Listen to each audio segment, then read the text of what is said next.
4 का 4 से हम पढ़ेंगे 4 5 6 वचन कुछ इस तरह से है। फिलिप्पियर 4 का 4 से लेकर 6 तक मैं पढ़ रही हूँ। प्रभु में सदा आनंदित रहो। मैं फिर कहता हूँ आनंदित रहो। तुम्हारी कोमलता सब मनुष्य पर प्रकट हो। प्रभु निकट है। किसी भी बात की चिंता मत करो, परंतु हर एक बात में तुम्हारा निवेदन प्रार्थना और विनती के द्वारा धन्यवाद के साथ परमेश्वर के सम्मुख उपस्थित किए जाएं। ईश्वर की वाणी है। आज हम लोग कुछ ऐसा सीखेंगे जो अब तक नहीं सीखे हैं।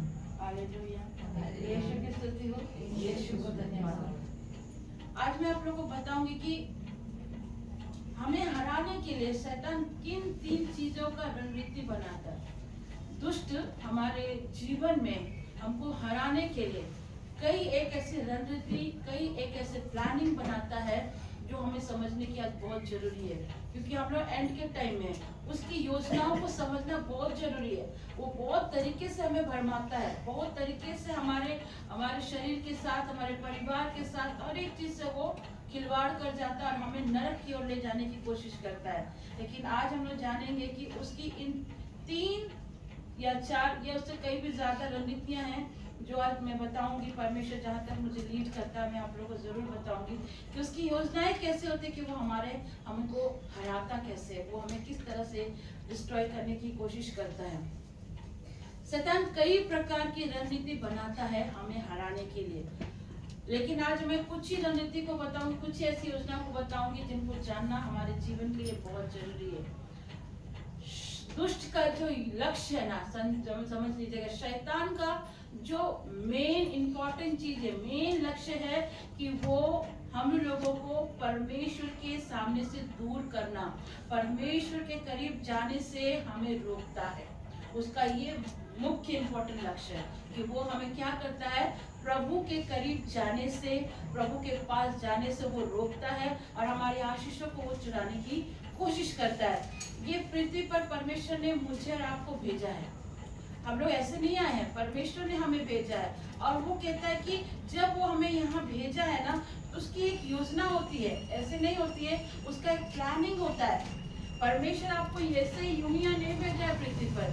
प्रभु अगर आपको यहाँ भेजा है तो उसका कुछ योजना है। और बाइबल बताती है, बाइबल में जितने भी कैरेक्टर हैं, जितने भी चरित्र हैं, जितने भी बाइबल में लोग हैं, उनका भी एक एक योजना था। रूथ का एक अलग योजना था, एस्तर का एक अलग योजना था, दानियल का एक अलग योजना था, अब्राहम का एक अलग था, सारा का एक अलग योजना था। हर एक बाइबल में जितने भी लोग पाए गए उनका एक अलग पर्पस, अलग योजना बनाया। उसी तरह मेरे और आपके जीवन के लिए भी परमेश्वर ने कुछ योजना को बनाया। हम ऐसे पृथ्वी पर नहीं आए हैं, परमेश्वर का एक पर्पस है हमारे जीवन में, उसको पूरा करने के लिए परमेश्वर ने हमें भेजा है। और जिस दिन आप ये समझ जाओगे कि परमेश्वर ने हमें क्यों यहाँ भेजा है, उस दिन आप भटकना बंद कर देंगे। जिस दिन ये आपको मालूम चल जाएगा ना कि परमेश्वर ने, पिता परमेश्वर ने हमें किस योजना के लिए, किस प्लानिंग बेसिस हमें संसार पे भेजा है, उस दिन आप भटकना बंद कर दोगे। बहुत लोग इधर उधर भटकते रहते हैं, संसार की चीजों में तो नाना प्रकार की चीजों भटकते हैं, लेकिन जिस दिन आप ये पर्पस समझ जाओगे कि परमेश्वर ने हमें किस चीज के लिए, किस उद्देश्य के लिए यहाँ भेजा है, उस दिन आप भटकना बंद कर दोगे। हालेलुया, यीशु की स्तुति हो, यीशु को धन्यवाद। दूसरों पे नजर रखने से अच्छा है कि आपका नजर परमेश्वर की ओर होना चाहिए। आप दूसरों पे नजर रखोगे, दूसरों की चुगली करोगे, दूसरों की शिकायत करोगे, कुछ प्राप्त नहीं होगा। लेकिन जहाँ आप अपना नजर परमेश्वर की ओर लगाएंगे, जो चीज अब तक आपके जीवन में नहीं मिल पाया, जिन चीजों को आप प्रार्थना में मांग रहे हो, वो चीज अब तक आपको नहीं मिल पाया है, वो चीजें जब आप परमेश्वर की ओर फोकस करेंगे ना, वो सारी चीजें आपको मिलेंगी। यीशु की स्तुति हो, यीशु को धन्यवाद। परमेश्वर पिता क्या है, अगर यूं कहो तो वो हमारा डायरेक्टर है, वो हमारा रचयिता, उसने हमें बनाया, हमने उसे नहीं बनाया, हम उसको बना भी नहीं सकते। उसने हमें बनाया है, उसने हमारी रचना करी है, हम उसको नहीं बना सकते। वो सर्वशक्तिमान है, उसको हम नहीं बना सकते भाई, लेकिन हमें उसने बनाया, हमें संसार उसने भेजा, हमारे अंदर सांस उसने फूकी। क्यों डॉक्टर बोलते हैं, जब लास्ट स्टेज में आपका पेशेंट रहता है तो क्या बोलता है, हम कर सकते हैं, हमारे से जितना हो पाएगा हम करेंगे, लेकिन आप अपने ईश्वर को याद करिए, क्योंकि जीवन देने का एकमात्र ताकत ईश्वर को। आप मनुष्य के जैसे पूरा फुल बॉडी को बना लोगे, स्ट्रक्चर बना लोगे, एक फेस का दूसरा फेस भी बना लोगे, लेकिन जीवन और सांसें कहाँ से दोगे? आप सांस नहीं फूंक सकते, आपके पास वो अथॉरिटी नहीं है। सांस देने का अथॉरिटी सिर्फ और सिर्फ जीवन फूंकने का एकमात्र अथॉरिटी परमेश्वर पर है। हालेलुया, यीशु की स्तुति हो, यीशु को धन्यवाद। मैंने एक गवाही बहुत पहले ही बताई थी, आप लोगों को बताया था एक प्रभु कैसे महान विलियम बूथ के विषय में, जिन्होंने अपने जीवन काल में 50 से भी ज्यादा मुर्दों को जिंदा किया था। वो जहाँ भी जाते थे, पर वो बिना परमेश्वर की योजना से नहीं जाते थे। एक जगह वो अमेरिका में गए थे और वहाँ पर सारे लोग शोक मना रहे थे, और विलियम बूथ वहाँ जाते हैं और कहते हैं कि प्रभु ने अगर यहाँ मुझे भेजा तो कुछ तो योजना है। उन्होंने सबको निकाल दिया, बोला कि तुम लोग सब बाहर निकलो, और उस मुर्दे को उन्होंने ऐसे उठाया, दीवार में सटाया और बोलता है यीशु के नाम से तू उठ। मुर्दा धप से गिर जाता है, क्योंकि वो मरा हुआ व्यक्ति है।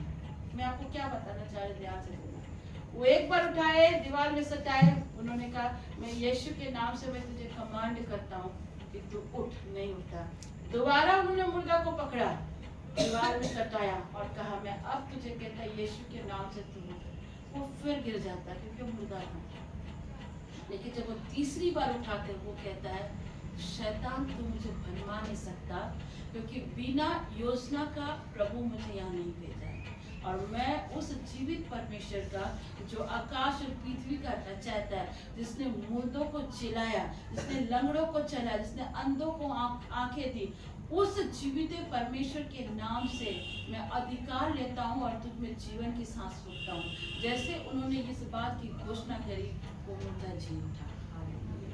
यीशु की स्तुति हो, यीशु को धन्यवाद। मेरे प्रिय, हमारा परमेश्वर में बहुत सामर्थ्य है, बहुत चीजें हैं हमारे प्रभु यीशु के पास। वो सामर्थ्य है, वो चीज, वो अथॉरिटी उसने हमें और आपको दी है, पर हम इसको लेते ही नहीं है, उस अधिकार को लेना जानते ही नहीं है।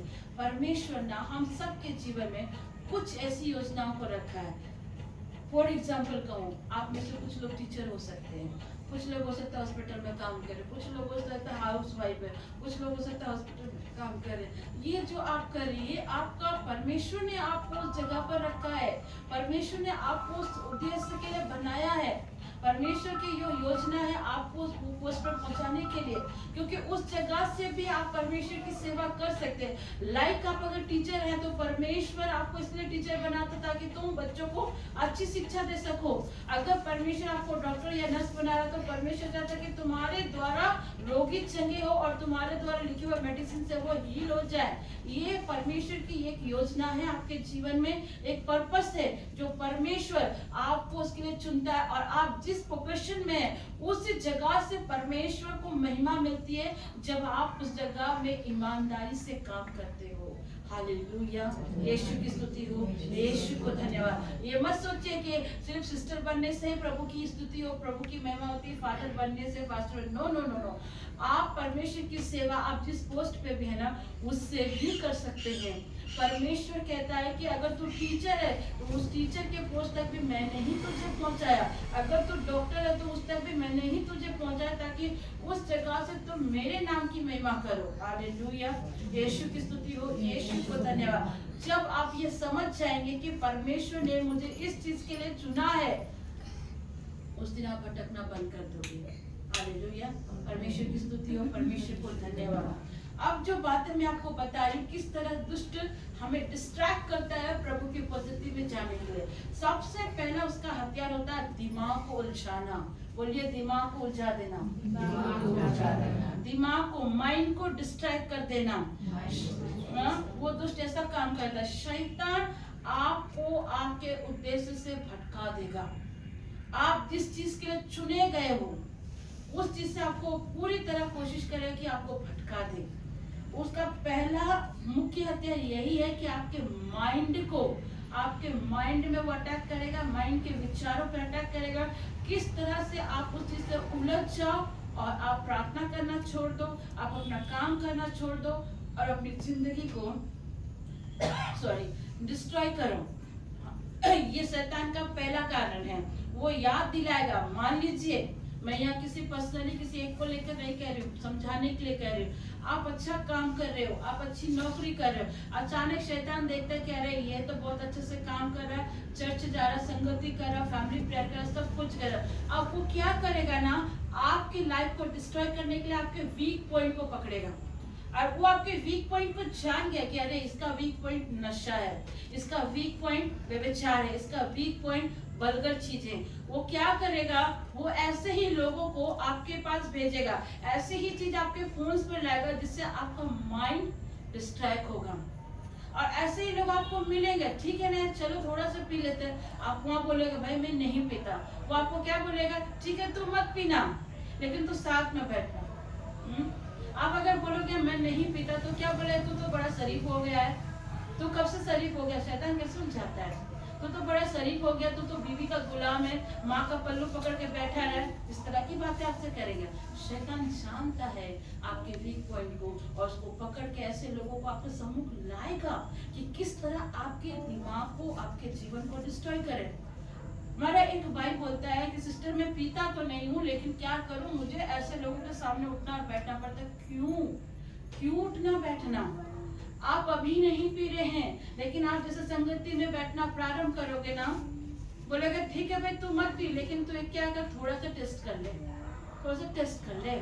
आपका दिल नहीं करेगा लेकिन फिर भी आप टेस्ट कर रहे हैं और आप हर दिन उसको टेस्ट करते करते उसका क्या हो जाते हो, आदी हो जाते हो और आप चाह कर भी उससे छुटकारा नहीं पाते, क्योंकि वो स्पिरिट, वो गंदी दुष्ट आत्मा आपके अंदर क्या कर रही है, प्रवेश कर चुकी है, आपको पीने की लत लगा देती है। और कई बार ये पीने वाली दुष्ट आत्मा, नशा करने वाली दुष्ट आत्मा आपके पीने से आपको कुछ फर्क नहीं पड़ रहा। सुनिए, नीति वचन सुक्ति ग्रंथ में लिखता है, आप लोग पढ़ना, नीति वचन में लिखा है, पीने वाला व्यक्ति जब पीता है ना, उसे होश नहीं रहता कि उसको लोग मार रहे हैं, पीट रहे हैं या उसके साथ कुछ गलत किया, उसको कुछ होश नहीं रहता है। लेकिन जब वो अगली सुबह सोकर उठता है ना और आप उससे पूछो तेरे साथ ऐसे, उसको कुछ भी याद नहीं रहता है, कुछ भी याद नहीं रहता। शैतान उसको इसी तरह से डिस्ट्रॉय करता है, इसी तरह से उसके परिवार को नष्ट करता है।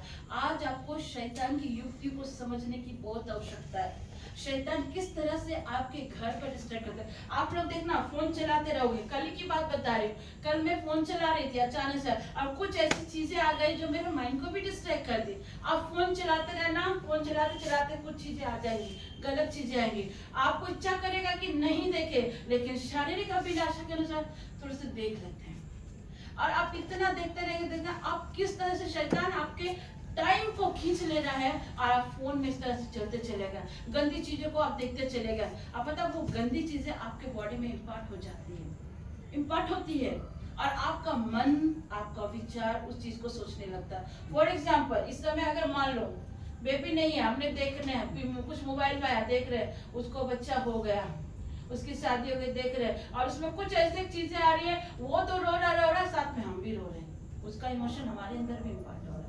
मेरे साथ भी ऐसे हो रहा है, मेरी सास ऐसा कर रही है, मेरा पति ऐसा कर रहा है। वो झूठ दिखा रहा है और आप उसको इमेजिन कर रहे हैं अपने शरीर पर, अपने जीवन पर, हर चीजों को इमेजिन कर रहे हैं, इमेजिन कर रहे हैं। आप देख रहे हैं अभी लड़के लड़के से रिश्ता बना रहे हैं। अभी पता है कुछ 3-4 दिन पहले मैंने देखा, एक लड़का से रिश्ता बना रहा है, उसमें लिखता है ये मेरी वाइफ है। आप मुझे बता दो भाई, क्या लड़का प्रेग्नेंट हो सकता है? हाँ, गजब की बातें हैं। शैतान किस तरह से काम कर रहा है। अभी हमारी सरकार भी उसको अथॉरिटी दे दी है कि समलैंगिक रिश्ते में रह सकते हैं, लेकिन परमेश्वर ये नहीं रखा है। परमेश्वर ने एक पुरुष के लिए स्त्री और एक स्त्री के लिए पुरुष रखा है। इन चीजों का हमारा बाइबल नहीं मांगता है कि एक पुरुष पुरुष से शादी करे, एक स्त्री स्त्री से शादी करे। एक पुरुष कभी भी बच्चा पैदा नहीं कर सकता, नहीं कर सकता। ये गलत चीजें शैतान दिखा रहा है। मैं देखी तो मैं हैरान हो गई थी। आपको पता, मेरे पास कुछ लोग आए थे, एक लड़के ने, एक सिस्टर ने आके मुझे कहा, सिस्टर जी एक सिस्टर का शादी के लिए आपको प्रेयर कर देना है। तो खोटे बात है, लड़का का नाम क्या, लड़की का नाम क्या, मैंने पूछा तो उन्होंने मुझे कहा दोनों लड़के हैं। हम बोले गेट आउट, मैं ऐसा काम नहीं करती, गेट आउट मेरे घर से। आज के बाद अपना शक्ल दिखाना। मैं इस चीज के लिए कभी एग्री नहीं होती, क्योंकि परमेश्वर ने हर किसी के लिए जीवन साथी रखा है और परमेश्वर देगा अपने टाइम। ये गलत चीजों पर नहीं। ये इन चीजों हो रहा क्योंकि हमारा नूह का दिन वापस आ चुका है। एंड के टाइम जब नूह का भी समय था ना, ये समय जब नूह लोगों से कह रहा था कि पश्चाताप करो, लौट आओ, इस नाव पे चढ़ जाओ, लोग उसको मजाक उड़ाते थे। नूह तो टकला है, बारिश हो नहीं रही है, फिर भी नाव बना रहा है। और लोग क्या करते, शादी ब्याह में मस्त थे। उस समय भी, पुराने जमाने में भी, आप बाइबल पढ़ना, पुराने जमाने में भी लड़के लड़के से रिश्ता करते थे, इवन जानवरों के साथ भी रिश्ता करते थे। और परमेश्वर इन चीजों को देख के इतना दुखी हो गया था, उसने डिसीजन ले लिया था कि मैं इस पूरे संसार को नष्ट करूंगा। और सिर्फ उसने नूह के परिवार को बचाया, बाकी सब लोगों को परमेश्वर ने जल प्रलय से नष्ट किया। और पता है जब नूह का जहाज बना था ना, जब नूह ने जहाज बनाया था, नूह की जहाज के साइड साइड खिड़की नहीं थे। परमेश्वर ने से कहा था आकाश की ओर क्या कर, एक लंबा सा ये कर, पाइप लगा, वहां से तू सब कुछ देख सकता है। अगर साइड साइड खिड़की रहता ना और नूह उन लोगों को रोते चिल्लाते बिलखते देखा तो नूह दया करके उसको रख सकता था। इसलिए परमेश्वर ने नूह को बोला ऐसा जहाज बना कि चारों तरफ से सिल रहे, खाली ऊपर की तरफ खिड़की होनी चाहिए और ऊपर सिर्फ आसमान दिख सकता है। वो दिन वापस आ चुके हैं, क्योंकि बाइबल बताती है हम अंतिम दिनों पर खड़े हैं और अंतिम दिनों में ये सारी चीजें होंगी। अभी आप देखते होंगे कि देश देश एक दूसरे पर हमला कर रहा है, एक राज्य दूसरे राज्य पर हमला कर रहा है। और लोग क्या कर रहे हैं, शैतान क्या कर रहा है, जाति के नाम पर, धर्म के नाम पर एक दूसरे लड़वा दे रहे। अब शैतान इस तरह से काम करता है, कोई मंदिर पे मीट को कटवा के रख देगा, मस्जिद में कुछ कटवा के रख, ये क्या है, दुष्ट का काम है। क्योंकि बाइबल लिखा है कि अंतिम दिनों में ये सारी चीजें होंगी। और जब आप इन चीजों को देखोगे तो समझ जाना कि आप अंतिम दिनों पर खड़े हो। हालेलुया, यीशु की स्तुति हो, यीशु को धन्यवाद। लेकिन हमने वचन में क्या पढ़ा, फिलिपियों 4:4-5 में पौलुस कहता है कि हर चीजों के लिए परमेश्वर को धन्यवाद दो जो आपके पास है। मरते दम तक एक मनुष्य की अभिलाषा कभी खत्म नहीं होती, जान लीजिएगा। मरते दम तक एक मनुष्य की अभिलाषा कभी खत्म नहीं। उसके पास जितना है ना उससे वो संतुष्ट रहता, और थोड़ा होना चाहिए। मान लीजिए फॉर एग्जाम्पल, अगर यूं कहूँ मेरे पास अभी घर नहीं है, घर मिल गया, फिर सोचेंगे इससे भी बड़ा घर होना चाहिए। गाड़ी नहीं है, छोटी गाड़ी है, सोचेंगे इससे बड़ी गाड़ी होनी चाहिए। अभिलाषाएं कभी खत्म नहीं होती। हमारे पास सबसे पहले पता था कैसा फोन था, वो घुमाने वाला, ट्रिंग ट्रिंग करके घुमाते थे। अभी कितना एडवांस हो गया फोन, कितना एडवांस है। उसके बाद कीपैड आया, छोटे छोटे मोबाइल, नोकिया के फोन आए, फिर वो धीरे धीरे एडवांस होता चला गया, फैन सब चला एडवांस होता चला गया। मनुष्य की अभिलाषाएं खत्म है। आप ही सोचो, लोग आईफोन खरीदने के लिए मेहनत करते हैं। आप जाओ, आप देखना स्वीपर लोगों के पास आपको बड़े बड़े आईफोन एंड्रॉइड फोन्स मिलेंगे। अभिलाषाएं कभी खत्म नहीं होती है। एक मनुष्य के मरते दम तक उसकी अभिलाषा खत्म नहीं होती है, कभी खत्म नहीं होती है। इसहाक की जब मृत्यु नजदीक थी ना, इसहाक ने अपने दोनों बेटों को क्या बोला, जा मेरे लिए क्या कर, हिरन का मीट बना के ले, खबर पे जाने वाला है। फिर भी खाने की इच्छा जताया। याकूब और एसाव क्या बोलता है, जो मेरे लिए, एसाव को बोलता बेटा तू जा, तू क्या कर, शिकार करके हिरन का मीट ले आ मेरे लिए, ताजा ताजा मेमने का मीट को ले आ। मरने वाला है लेकिन खाने की भी इच्छा जताया। मैं क्या कह रही हूँ, मनुष्य मरते दम तक अभिलाषी रहता है, उसकी इच्छाएं खत्म नहीं होती हैं। बात समझ में आ रही है? लेकिन आज आपको कहना होगा परमेश्वर के सामने कि परमेश्वर आपने जो कुछ भी दिया मैं उस पर संतुष्ट हूँ। ये चीज को आपको कहने की आवश्यकता है। शैतान हमेशा आपको डिस्ट्रैक्ट करता है खुदा के प्रति में कि आप परमेश्वर के प्रति धन्यवादित न रहे। आपके पास जो है उसको लेके आप धन्यवाद मत दो। वो हमेशा आपको डिस्ट्रैक्ट करेगा, वो आपके फोकस को क्या करेगा, दूर करेगा आप ताकि आप खुश न रहो। आप देखोगे कि फॉर एग्जाम्पल मेरे पास बच्चे हैं, उसके पास बच्चे नहीं है, वो दिखाएगा देख उसके पास बच्चे हैं तेरे पास बच्चे नहीं है, देख उसकी शादी इतने बड़े घर पे हो गई तुम्हारी तो शादी हो भी नहीं करी। वो डिस्ट्रैक्ट करेगा, वो डिस्ट्रैक्ट करेगा, बहुत तरीके से डिस्ट्रैक्ट कर, और हम उसी पर अपना फोकस लगा देते हैं और सोच सोच के रोते रहते हैं, रोते रहते हैं। अभी तक मेरी शादी नहीं हुई, अभी तक मेरा घर नहीं बसा, हाँ मेरे माँ बाप तो गरीबी में पैदा हुए और मुझे भी अभी तक गरीबी में लेके रखा है। बहुत लोग बोलते हैं दुआएं नहीं करेंगे, प्रार्थना नहीं। अगर उस घर में ब्लेसिंग आ रही, मान लीजिए हमारे सरोज दीदी के घर में बड़ी सी टीवी आ गई और हमारी प्रिसिला भाभी यहाँ पर नहीं है, प्रिसिला भाई बोलेगी ये जी देखो सरोज ने तो बड़ा टीवी खरीद लिया और तुम तो कुछ करते ही नहीं हो, दोनों कमा रहे लेकिन कुछ करते ही नहीं हो। सरोज को जाके वो जरूर से बोलेगी हाँ तुमने अच्छा टीवी लिया, लेकिन अंदर ही अंदर कहता जलन भावना शैतान डरे, उसने तो ले लिया बड़ा टीवी लेके हमको बोल रही है, फोन करके दिखा रही है, वीडियो करके दिखा रही है, हाँ हमको बोकारो से बुलाकर दिखा रही है कि हम टीवी लिए हैं। अंदर में जलन होता है, रियलिटी बता रही है जलन दुष्ट का काम है। लेकिन उसी जगह अगर ये कहें कि ठीक है मिस्टर सरोज ने बड़ी टीवी ली है, प्रभु उसको ब्लेस करे, उसके घर में वो सारी चीजें आए जो उसकी आवश्यकताएं हैं। जब आप उसको ब्लेसिंग दे देते हो ना, जो आपके पास नहीं है परमेश्वर वो भी आपको देगा। हालेलुया, यीशु की स्तुति हो, यीशु को धन्यवाद। मैं ये बात क्यों कह रही हूँ, आप लोगों ने राजा दाऊद को सुना, राजा दाऊद के बारे में सुना, उसका बेटा सुलेमान बहुत कम एज में राजा बना, और जब वो राजा बना ना वो परमेश्वर से वैभव को, धन संपत्ति को, बहुत सारी चीजों को मांग सकता था, लेकिन उसने परमेश्वर से क्या कहा कि परमेश्वर मुझे तेरे प्रजा के लोगों का न्याय करने के लिए क्या चाहिए, विवेक चाहिए, बुद्धि चाहिए, आप मुझे बुद्धि से आशीष करें। तो प्रभु कहता है तूने जो ये चाह रखी है मैं इससे खुश हुआ हूँ, मैं तुझे बुद्धि से भी आशीष करूंगा, और साथ ही साथ परमेश्वर ने सारी ब्लेसिंग भी दे दी। हालेलुया, यीशु की स्तुति हो, यीशु को धन्यवाद। मेरे प्रियो, आपके पास जो कुछ भी है, अगर आपको परमेश्वर 2 वक्त की रोटी भी खिला रहा है ना, तो भी धन्यवाद दीजिए, ना कि शिकायत करें। जाकर बाहर में देखो, सड़कों पे बैठे हुए लोगों को देखो, भिखारियों को देखो, उनको 2 वक्त की रोटी तक नसीब नहीं होती है। उनको देखो, बारिश में उनके पास छत नहीं होते हैं, ठंड में ओढ़ने के लिए कंबल नहीं होते, गर्मी में उनके पास पंखे नहीं होते, लेकिन हम ईश्वर को धन्यवाद देते कि हमारे पास रहने के लिए प्रभु ने, भले हम रेंट के घर पे रह रहे पर हमारे पास एक छत तो है, हम पंखा के नीचे बैठे तो हैं, हमें धन्यवादित होना चाहिए।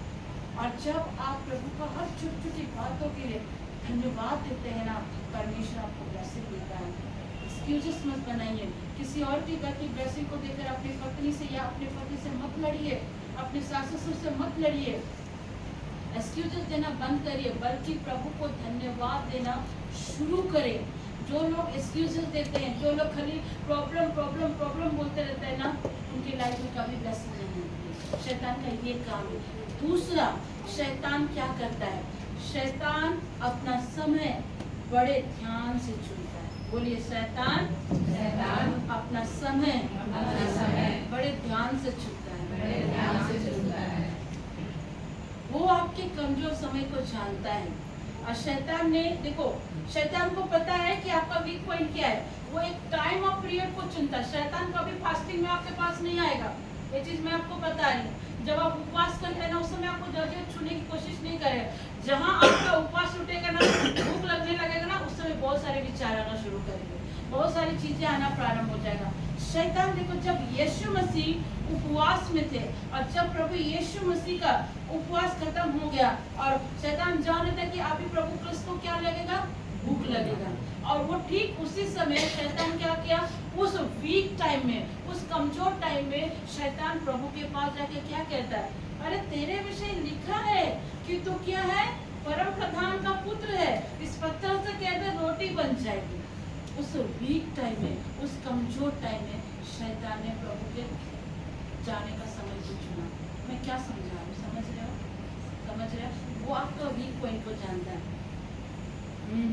पति तो पी के आता, चलो अब पति पी के आ रहा, पत्नी को इधर से पूरा ताव दिला रहा, आएगा पक्का डंडा पकड़ना, झाड़ू पकड़ना, कुंजी पकड़ना, जूता पकड़ना, घर से बाहर निकालना, मारपीट। इधर शैतान उसको काम कर रहा है। किस तरह अपने पति से तू लड़ाई कर, अगर पति पी के आ रहा है, अगर शैतान तैयार करता है, क्योंकि वो आपका वीक पॉइंट को जानता है कि ये इसका वीक पॉइंट है, ये अपने पति को मारेगी, मुंह से गंदे गंदे अब्यूज निकालेंगे, गंदी गंदी गालियां निकालेंगे, गंदी गंदी बातें निकालेंगे, और शैतान मस्त खुश हो जाएगा, और तुम्हारे मुंह से निकली हुई एक गंदी गालियों को, अब्यूज को, हर वो शाप को ले करके तुम्हारे पति के जीवन में। तो ठोक देगा। और वही चीज तुम उससे देखोगे। शैतान अपने आप पकड़ के रखता है, वो तुम्हारे कमजोर टाइम को जानता है कि उस जगह तुम क्या कर सकते हो। जब पी के आते हैं तो पत्नियां गुस्सा हो जाती है, बोलता है सबसे पहले तो स्त्रियां क्या बोलेंगी, मेरा किस्मत खराब, मेरे माँ बाप ने कैसे आदमी से जोड़ दिया। अब सब पहला बढ़ेगा, बोलेगा मेरा तो किस्मत खराब था जो तुमसे प्यार किए, शादी किए, फादर के सामने इकरार किए, 2 दिन प्यार किया, क्या पता तुम एक नंबर का बेवड़ा था, मालूम होता तो शादी ही नहीं करते। यही पहले बोलेंगे, यही बोलेंगे। हम यूज क्या कर रहे हैं, गलत बात। अपने पति को ब्लेसिंग देने के जगह हम उनको गलत बात कह रहे हैं। मैं मानती हूँ पति पीता है, उस पीने की चीजों को क्या करना है, सबसे पहले पति पी रहा है ना, उसके लिए दुआएं करना, उसके ऊपर माथे पे हाथ रखकर बोलो परमेश्वर इस नशे की गंदी आत्मा को मैं अपने पति के जीवन से पूरी रीति से डिस्ट्रॉय करती हूँ।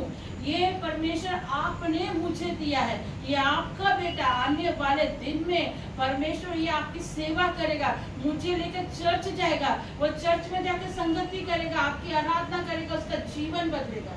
आप बोलते तो देखो, जब आप ऐसा बोलते हैं शैतान को झाटा पड़ जाता, वो वोल्टेज फिर जाता है, अरे भाई इसका पति पी के आ रहा, फिर भी ये प्रभु के नाम से ब्लेस कर, फिर भी ये प्रभु के नाम से ब्लेस कर।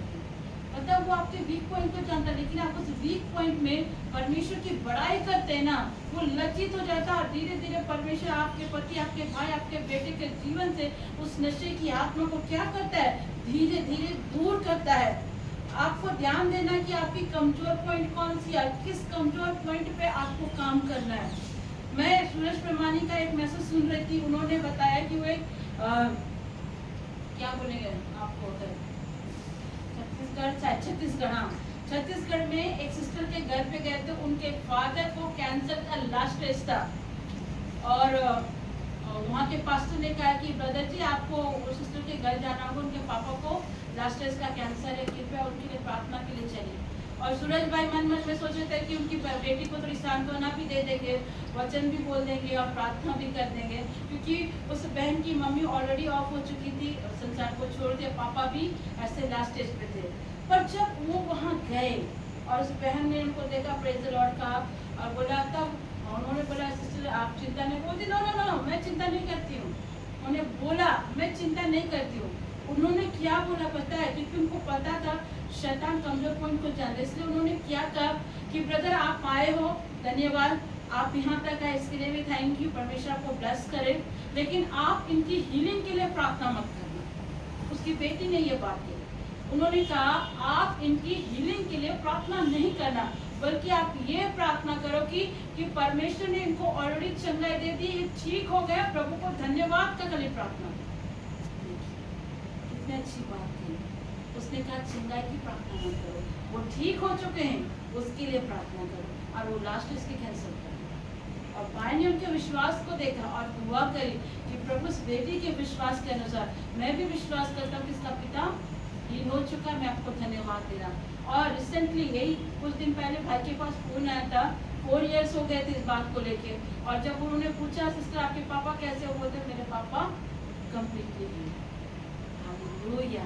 यीशु की स्तुति, यीशु को धन्यवाद। अपने कमजोर पॉइंट को ना पकड़ लो परमेश्वर के साथ में और बोलो परमेश्वर मेरे हर कमजोर पॉइंट को मैं आपके हाथ में सौंपती हूँ। पति पीने वाले पति से लड़िए मत, पीने वाले बेटे से लड़िए मत, क्योंकि वो तो ऑलरेडी दुष्ट के कब्जे में है, उससे निकालने के लिए आपको प्रार्थना करना है और आपको ध्यान देना है, क्योंकि जब आप उस कमजोर पॉइंट में गलत बातों को बोल रहे हैं, गंदी बातों को बोल रहे हैं, श्राप की बातों को बोल रहे हैं, पता जब आप मुंह से गलत बात बोलते हैं, श्राप देते हैं ना, वो सारी श्राप आपके पति के जीवन, आपके परिवार के जीवन में लग जाता है, क्योंकि प्रभु ने हमें इस जुबान में बहुत ताकत दी और शैतान हमेशा हमारे मुंह पर ही ताक बैठा कर रहता है कि इस मुंह से गलत बातें निकले और इसके घर से ब्लेसिंग जाए और क्रसिस आए।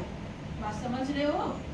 हालेलुया, यीशु की स्तुति हो, यीशु को धन्यवाद। दूसरा शैतान कैसे काम करता है? गुस्सा में शैतान काम करता है। जब हम गुस्से में होते हैं, एंग्री में रहते हैं, गुस्सा में जब हम घर में गुस्सा करते हैं, किसी चीज में हमें गुस्सा आ जाता है, घर में लड़ाई झगड़ा चालू हो जाती है। और लड़ाई झगड़ा चालू हो जाती, गुस्से में कभी कभी हम लोग गलत निर्णय ले लेते हैं, कभी कभी हम गुस्सा से गंदी बात बोल जाते हैं। और शैतान गुस्सा को मुंह के हथियार बनाता, छोटी सी बात में गुस्सा हो जाओगे, लड़ोगे झगड़ोगे, हाथ उठाना शुरू कर देते हैं, मारना पीटना शुरू कर देते हैं। और ऐसा गुस्सा आ जाता है कभी कभी तो कोई अपनी पत्नी को, अपने पतियों को चाकू से तो किससे किससे काट के भी फेंक देती है। गुस्सा शैतान का मुख्य हथियार है, इससे भी कंट्रोल करना सीखिए। वो इस तरह से भी आपके जीवन को नष्ट करने की कोशिश करता है। मेरे प्रियो, गुस्सा से कभी भी गलत डिसीजन मत लेना। बहुत लोग गुस्से से गलत डिसीजन लेके अपने आप को सुसाइड कर लेते हैं। बहुत लोग गलत डिसीजन लेकर क्या करते हैं, अपने बच्चों पर हाथ उठा देते हैं, अपनी पत्नी पर हाथ उठा देते हैं, अपने पति पर हाथ उठा देते हैं, घर के सामान को तोड़ फोड़ देते हैं। मेरे साथ खुद हुआ, मैं आपको बता रही हूँ। जब मैं प्रभु में नहीं थी, जब मुझे गुस्सा आता था, मैं प्लेट लेकर के फेंकती थी, मारती थी प्लेट में। मेरी मम्मी ने एक दिन देखा कि ये हमेशा प्लेट फोड़ती है, उन्होंने क्या किया, बोले ठीक है तू प्लेट फोड़े, मैं एक फोड़ती हूँ वो भी 10 एक फोड़ती है, मैं 10 एक फोड़ती हूँ 10 वो भी फोड़ती है। क्या हो रहा है, घर का प्लेट का नुकसान हो रहा है। और गुस्से में इतना तमतमा गई, मम्मी ने मस्त मुझे झाड़ू से मारना शुरू कर दिया और मेरा पीठ पूरा लाल हो गया। तकलीफ किससे हुई, मुझे, मेरे शरीर पे चोट लगी। शैतान गुस्से में बहुत चीजों को करवाता है, गंदी गंदी गालियां तक निकलवाता है, और ये गंदी गालियां श्राप में काम करती हैं। शैतान के हथियार है। और एक पॉइंट और 2-3 पॉइंट बताऊंगी। लोनलीपन, अकेलापन हमेशा गलत संगति को लेकर चलता है। अलोन रहना ठीक है, लेकिन लोनली रहना इट इज नॉट गुड। समझ में आ रही है? लोनली अकेलापन बहुत खतरे की निशानी है। जब हम अकेले रहते हैं तब शैतान चुपके से आता है। आप शैतान को देख तो नहीं सकते हो, लेकिन वो चुपके से आएगा। मान लो आप शादीशुदा हो, आपका पति नहीं है और आपका पति बाहर रहता है, विदेश में रहता है, चाहे इस कंट्री से बाहर रहता है। शैतान क्या करेगा, चुपके से आएगा। आप मोबाइल चला रहे, फेसबुक चला रहे, सडनली किसी ने आपको हाई मैसेज कर दिया और वहाँ पे लिख दिया यू आर सो, गलत वर्ड आपको किसी इसने वहाँ पे बोल दिया, या आपको लिख दिया सो ब्यूटीफुल। ऑलरेडी देख रहा है कि आपके माथे में एक स्टैम्प है, आप मैरिड हो, फिर भी वो क्या करता है, आपको मैसेज कर रहा है और आप उसका प्रोफाइल चेक करते हैं और उसको लेकर रिप्लाई दे रहे। धीरे धीरे धीरे धीरे ये लो टेलीफोन गलत चीज में चलना शुरू करता है और आप किस तरह से इसमें फंस जाते हैं आपको पता तक नहीं चलता है। शैतान इस तरह से भी काम करता है। हमारी एक बहन है, मैं उसका नाम नहीं ले रही हूँ, हमारी मामी भी जानती हूँ उसे। वो बहन, उसके पति ने थोड़ा सा उसको डांटा, थोड़ा सा टॉर्चर क्या कर दिया, उसने गलत डिसीजन लिया, गलत लड़के के चक्कर में पड़ गई और गलत लड़के के चक्कर में पड़ी और उस लड़के से उसने प्यार पाने की उम्मीद रखी और उस लड़के ने उसे प्यार में धोखा देके उसे कितना सारा पैसा लेके क्या किया, लोन में फंसा दिया। अंत में काम कौन आया, पति, इसे परमेश्वर ने किया। लोनलीपन अच्छी चीज है, अकेलापन हमेशा शैतान हमें गलत तरीके में ले जाता है, डुबाता है। ठीक है, पति पत्नी में थोड़ी बहुत अनबन होती है, पर उस अनबन को शाम होते हुए समाप्त कर दो। एक दूसरे को सॉरी बोलोगे तो कोई छोटे बड़े नहीं हो जाओगे, क्योंकि आप समानता में हो। लेकिन आपके अकेलेपन में शैतान फोन के माध्यम से गलत चिट चैट मिला देगा, गलत लोगों से दोस्ती करवा देगा, गलत चीजों में आपको डुबा देगा। अकेलापन शैतान का मुख्य हथियार है। अगर घर में आप अकेले रहते हैं, उस समय परमेश्वर के वचन को सुनिए, वर्शिप सॉन्ग को सुनिए या बाइबल को पढ़िए, लेकिन अपने ध्यान को परमेश्वर की ओर लगाए। शैतान बहुत तरीके से काम करता है। बहुत लोगों को देखना अकेलेपन में रहने का कारण डिप्रेशन में जाते हैं, गलत लोगों की बातों को सुनते, गलत मैसेज को सुनते हैं और सुनते सुनते लास्ट में अपने आप को समाप्त कर देते हैं। अकेलापन बहुत खतरनाक चीज होता है, ये शैतान का मुख्य हथियार है। इसलिए जब आप अकेले होते हैं उस समय बाइबल को पढ़े या वचनों को सुने, एडोरेशन को सुने, मास को सुनिए, वर्शिप सॉन्ग को सुनिए, लेकिन उस अकेलेपन में शैतान को अपने जीवन में काम करना मत दीजिए। हालेलुया, यीशु की स्तुति हो, यीशु को धन्यवाद। चौथा पॉइंट, टायर्ड हो जाना। शैतान आपके थके हुए जीवन पर भी हमला करता है। जब आप टायर्ड रहते हैं उस समय में भी दुष्ट काम करता है। जब आप थक जाते हैं ना, उसके बाद भी आप कभी भी गलत निर्णय मत लेना। और शैतान आपके थकावट में भी बहुत सारे गलत डिसीजन दिलवाता है। मान लीजिए आप एक घर की स्त्री है, आप थकी हुई हो, बाहर से कहीं से आप थक गए और घर अस्त व्यस्त देख रहे हो, आप क्या कर रहे हो, घर तो सफाई कर रहे, थके हुए तो हो, घर की सफाई कर रहे हो और साथ ही साथ आप यूज करना भी प्रारंभ कर। मैं भी करी थी, परमेश्वर ने मुझे ये बात सिखाया, इसलिए मैं आप लोगों को सिखा रही हूँ। मैं अपने जीवन में काम भी करती थी और बीपी को डांटती भी थी, तुम कुछ नहीं करते, तुम कुछ मदद नहीं करते। मैं मुंह पे बोल रही हूँ, सच बोलने से मैं नहीं कतराती हूँ। मैं अपने पति को बोलती थी, मैं एक तो प्यार करके भी आ रही हूँ, सब कुछ करके थकी हुई, तुमको क्या फर्क पड़ता है जी। लेकिन परमेश्वर ने मुझे सिखाया उस जगह कि थकावट में भी शैतान हमें मिसयूज करता है। हम थके हुए हैं, हमारी बहनों की खासियत क्या है ना, घर अस्त व्यस्त तो बर्दाश्त नहीं होगा, सफाई चाहिए। कितना भी थके रहे, अगर घर में बर्तन देख लिया, किचन में कुछ देख लिया, चिल्लाना कर रहे हैं, बर्तन धो रहे, झाड़ू कर रहे, कपड़ा बसा रहे, उधर पति को भी पूरा डांटे जा रहे हैं। करते हैं कि नहीं करते हैं? हकीकत मैं भी की हूँ, मैं अपनी सच्चाई को एक्सेप्ट कर रही हूँ। मैं बाहर भी सेवा में जाती हूँ, अपने पति को बोलती, देखो जी मैं आ रही हूँ, किचन गंदा नहीं होना चाहिए। यीशु को धन्यवाद। सच्ची में बोलती, पूछे मामी के सामने, मामी हमारे साथ इतने जगह सेवा, मैं पूपे बोलते, देखो विपिन हम आएंगे, किचन गंदा मिला, बाथरूम गंदा मिला तो अच्छा नहीं होगा। मैं बोलती हूँ उनको, लेकिन परमेश्वर कहता है थकावट में कभी भी आप थके हुए हैं, आप काम कर रहे हैं, लेकिन इस थकावट में आप अपने मुंह से गलत शब्दों को मत बोलिए। शैतान इसको इस्तेमाल करता है। आप थके हुए में बहुत सारी बात बोल जाते हैं, तुम कुछ काम का नहीं है, तुम कुछ नहीं कर सकता है, तुमसे शादी करके मेरा लाभ चौपड़ेगा। कितनी बातें हम बोल जाते हैं, कितनी सारी चीजें हम बोलते जाते थकावट में। अरे हम थके, परमेश्वर ने बोला क्या, तुम थकी हुई तो स्टॉप से बैठ जाओ ना, रिलैक्स हो जाओ, उसके बाद काम करना, क्यों इतना बोलना। ये परमेश्वर ने मुझे सिखाया, तो वो चीज मैं आपको सिखा रही हूँ।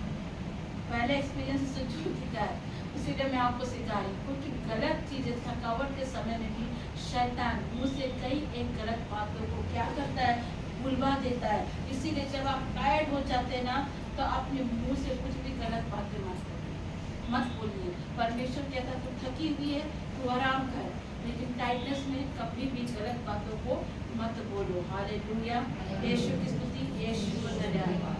मेरे प्रियो, लास्ट पॉइंट मैं आपको बता रही हूँ, ये मेजर पॉइंट है, ये हम सब के साथ होता है। ये है शक की बीमारी, जो शैतान है, शक की बीमारी। आखिरी बात आपको याद दिलानी, शैतान का हथियार है शक कराना। वो डाउट वाली जिंदगी को लाता है। प्रार्थना करें, चर्च जा रहे, दुआएं कर रहे, रिजल्ट नहीं देख रहे, शैतान शक पैदा कर, देखो अभी तक तो तुम असंगति कर रहा है, अभी तक तो तुम दवा खा रहा है, तुम अभी ठीक नहीं हो। शैतान सब डालता है। ये शक के चलते हम अपनी आती आती ब्लेसिंग को, आते आते हीलिंग को, आते आते उस मिरेकल्स को हम खो बैठते हैं। इसलिए शैतान का मुख्य हथियार है कि वो आपको शक पैदा करवाता है, वो शक दिलाता है कि वो पूरा नहीं होगा। लेकिन परमेश्वर का वचन कहता है मेरे प्रियो, प्रभु कृष्ण ने कहा आकाश और पृथ्वी की बातें टल जाएंगी, लेकिन मेरी कही हुई बातें कभी नहीं टलेंगी। शैतान क्या कहता है, कभी नहीं होगा, लेकिन प्रभु का वचन क्या कहता है, आकाश और पृथ्वी की बातें टल जाएंगी, लेकिन मेरी कही हुई बातें कभी नहीं टलेंगी। क्योंकि खुदा का वचन कहता है अगर प्रभु ने आपसे प्रॉमिस किया है तो वो वचन आपके जीवन में हाँ और आमीन में पूरा होकर रहेगा। हालेलुया, यीशु की स्तुति हो, यीशु को धन्यवाद। लोगों के मन में सबसे पहली बात, लोग बाइबल को पढ़ते ही नहीं है, इसलिए तो परमेश्वर के वचन पे फेथ नहीं रख पाते हैं। उन वचनों को पढ़ते नहीं है, मनन नहीं करते, इसलिए वो फेथ नहीं रख पाते हैं। परमेश्वर ने अब्राहम से कहा कि मैं तुझे प्रतिज्ञा की संतान दूंगा, लेकिन उसकी पत्नी अविश्वासी थी, सारा थोड़ा सा अविश्वास में चलती थी। लेकिन जब जब अब्राहम वो सारा की मरी हुई कोख को देखता था ना, उस मरी हुई कोख को देखकर वो निराश नहीं होता था। उसको फेथ था कि मेरे परमेश्वर ने मुझे वायदा किया है कि वो मुझे प्रतिज्ञा की संतान देगा। और परमेश्वर ने अब्राहम को प्रॉमिस कब किया था? 75 इयर्स में, यानी 75 साल की उम्र में। और उस समय मुझे लगता सारा ऑलमोस्ट 60 या 65 की एज में होगी। उस 75 साल की एज में अब्राहम को परमेश्वर ने क्या कहा कि मैं तुझे प्रतिज्ञा की संतान दूंगा। और उसने अपने देश हरान को छोड़ा, कनान को चले गए। परमेश्वर ने सब चीज की ब्लेसिंग दी, और लेकिन फिर भी बच्चा नहीं दिख रहा था।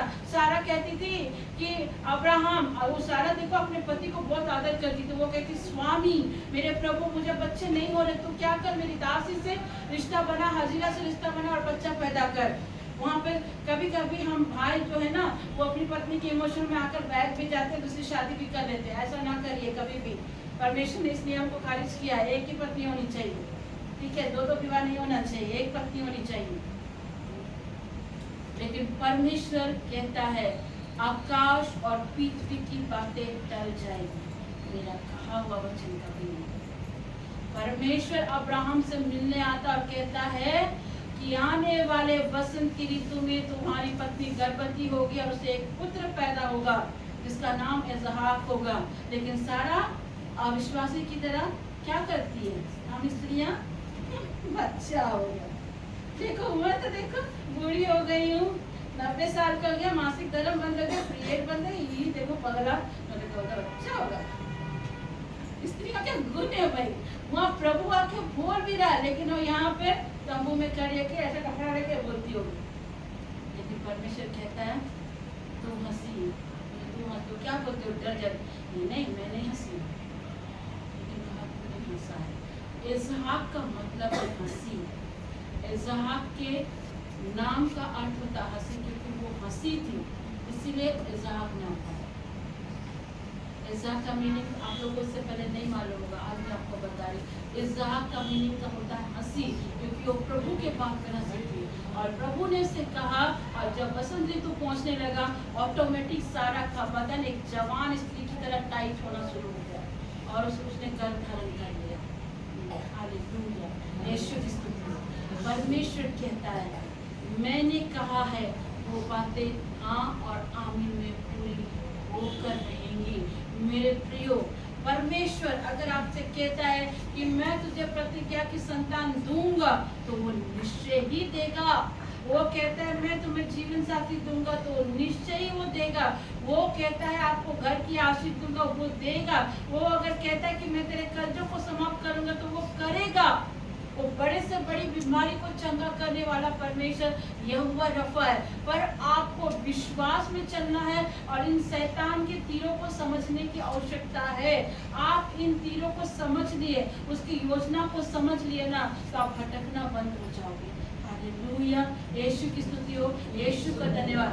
हर प्रार्थना सिंहासन से आता है, हर प्रार्थना का उत्तर परमेश्वर के सिंहासन से आता है। आप सभी के प्रार्थना का उत्तर सिंहासन तक पहुंचे, उसके लिए निरंतर प्रार्थना करो।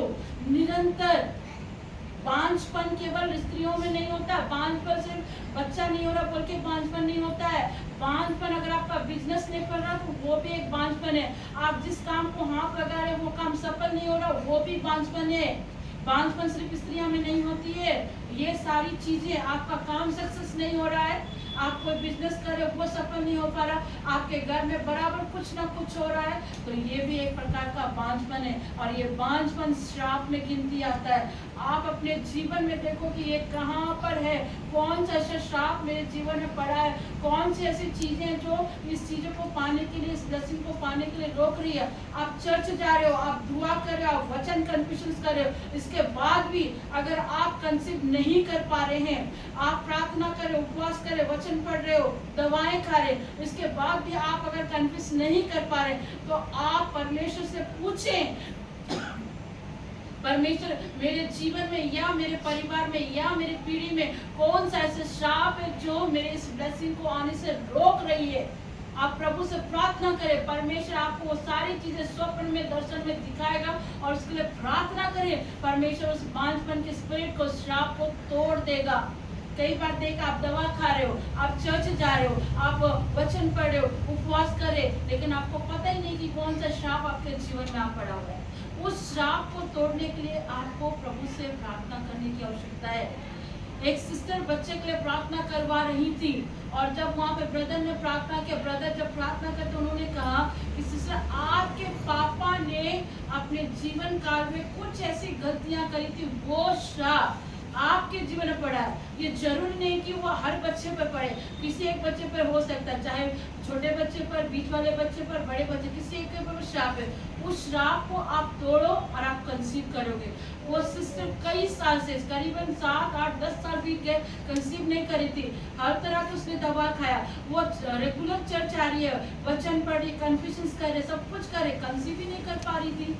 पर उसके लिए जब प्रार्थना करा तो उनको बताया गया यहाँ आपकी गलती नहीं है, आपके घर पर कोई है जो परमेश्वर के अगेंस्ट में इस तरह की कामें करी है, वो श्राप को तोड़ना है, आपको प्रभु से मांगना है, प्रार्थना करना है। और जब उस बहन के, उस पापा के दिए हुए, जो उस पापा के जीवन में, उस पीढ़ी में जो श्राप था, उसको तोड़ने के लिए प्रार्थना कंटिन्यू 2-3 महीना प्रार्थना की गई, और जब उस श्राप को प्रभु ने तोड़ा, वो लिटरली कंसीव कर गई। यीशु की स्तुति हो, यीशु को धन्यवाद। आपको भी आज जानना होगा, शालिनी, आशा, भाभी आपको भी, शिल्पी तुम्हें भी जाना, रेशमी तुमको भी जाना, इवन ममता तुमको भी मैं कहूंगी, जानो कि कौन सा ऐसा श्राप, क्या मेरे मायके तरफ का है या मेरे ससुराल तरफ, कौन सा ऐसा श्राप है प्रभु जी जिस वजह से मैं कंसीव नहीं कर पा रही। परमेश्वर से पूछिए, परमेश्वर से कहिए प्रभु मुझे वचन से दिखाओ, या दर्शन से बताओ, या सपने के द्वारा बताओ, परमेश्वर बताएगा।